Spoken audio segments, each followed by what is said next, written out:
Hey guys, welcome to Dots and Dashes again. I'm Lynn Kingsley. Hi, and I'm Prakash Shah. Hello, everyone, and welcome to our episode of Dots and Dashes.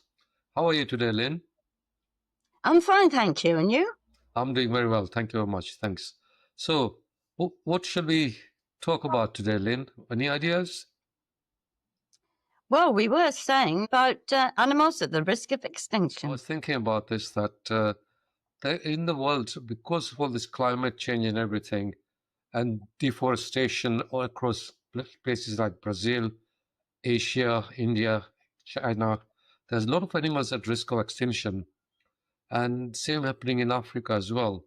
But Africa, because I was born in Kenya, I more know about African wildlife, things like leopards, the white rhinos virtually extinct, but there's a grey rhino still available because people are poaching them for their horns, and they use the horns for medicines in China for supposed to be an aphrodisiac. The rhino horn, they used to grind it, but luckily there's a lot of conservation programs going on, so apart from the white rhino, the grey rhino is still thriving and growing slowly. The populations are developing, and places like there's a couple of secret places in Kenya and in Tanzania near Ngorongoro Crater, where rhinos are sort of actually slowly increasing in their population.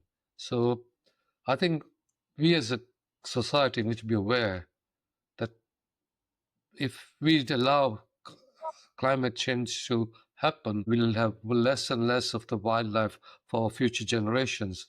Like take, for example, in Asia, the Siberian tiger, virtually very low population, same as the population in Indian tiger.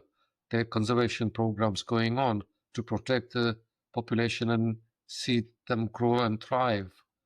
What's that? There's other one. It's like the snow leopard in the Himalayas and in Russia, that is virtually impossible to find and see. I mean, there is few around, but we'll get to a stage when we do not look after our wildlife, do something to save them, stop the deforestations.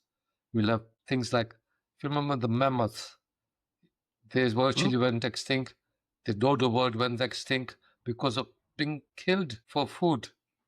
So I think I don't know what the answer is, but we as individuals can't do anything. But I think the whole worldwide society and politicians need to do something to protect that. Was it Duke of Edinburgh was the patron of World Wildlife Foundation, and now Prince William. I think it's Prince Edward is one of them is patron of that society, and they were fairly strong for conservation.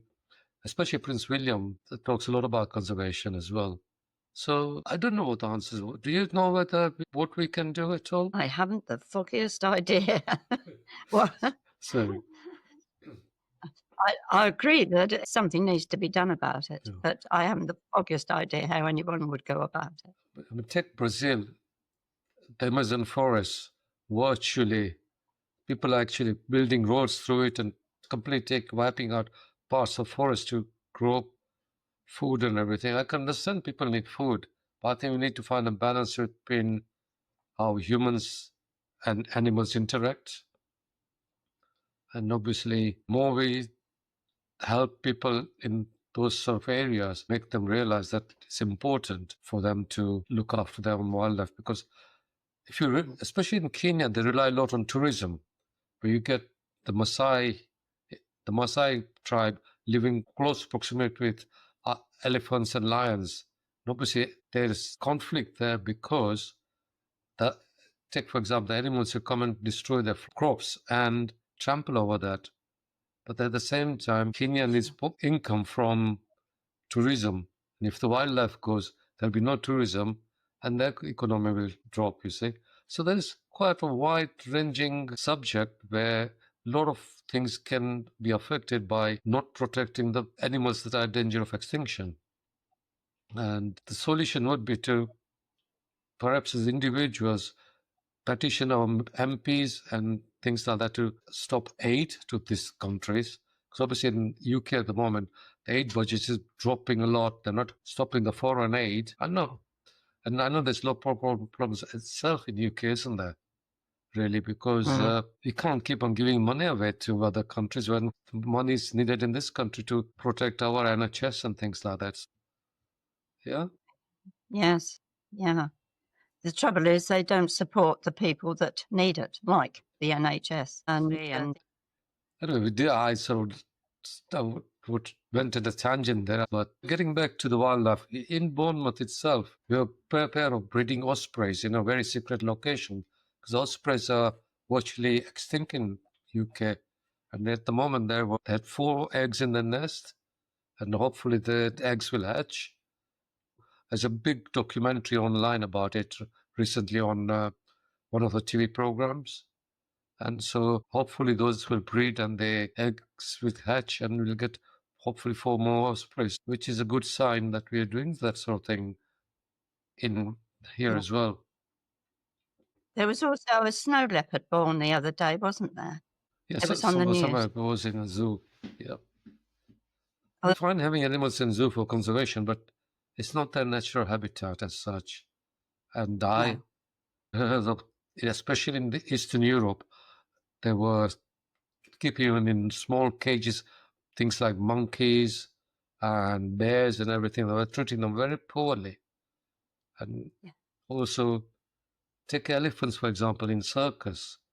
At one time, they were really being treated poorly, not fed properly, kept in chains. But luckily, that has been stopped, as that practice is no longer happens, which is a good sign. I don't like seeing animals in captivity because I've seen them in the wild, Mm. and Yes. so anyway, I mean, it's a very wide topic. You can talk about animals in the oceans. There's so many different type of Mm. fish and sea life that has deep below, fairly low down. We don't even know about what exists there, isn't it? Yes. Yeah. And there's problems with the penguins as well, isn't there? Yeah. I think that because of snow melting, the emperor penguin, they're finding smaller and smaller areas to live and breed, really, because actually the ice glaciers are breaking up on that. Yes. It's a very long process. I think maybe I know in USA they stopped the climate change program they had. They said they're going to dig for more oil, and I mean Trump says there's no climate change happening, doesn't he? Yes. Well, the climate does go in cycles. So it's not all down to what we're doing on Earth, but definitely with the forests, all of the cutting of the trees down, it should be stopped. It is, yeah.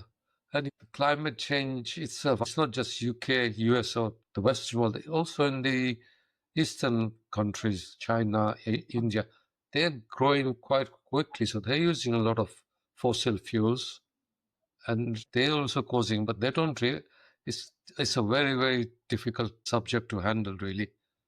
And unless the governments come out with something brilliant ideas, I don't know, but zero carbon dioxide emissions. Yeah. Yes. Okay, Yes. I think I've said enough on that topic. I think don't know what else to say really. I mean, I've never heard of thunderstorms in June.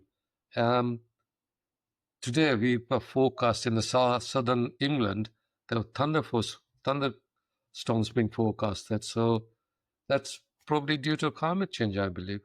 We're not getting any summers anymore, are we?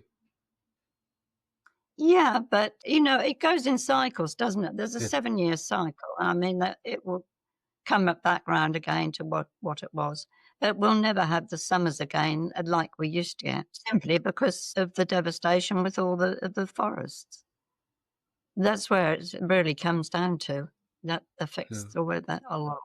I mean, they're talking water ban, not sort of thinking of stopping you using water on your garden and stuff like that because there's a shortage of water in the reservoirs at the moment. Because you haven't had the Right. rain like we used to have, isn't it? Yes. Yeah. I know around where we live that the water is absolutely fine, but other areas may be suffering, yes. Okay, Lynn, I talk about something else next week Yes, because okay. find another topic. There is a lot we can talk about climate change and stuff like that, but how far do we go, really? Well, it's more or less out of our hands, isn't it? So I will say bye for now. Yep. All right. That's absolutely fine. Have a great week. Yes, goodbye from me. And it's bye from me too. See you next week. Bye.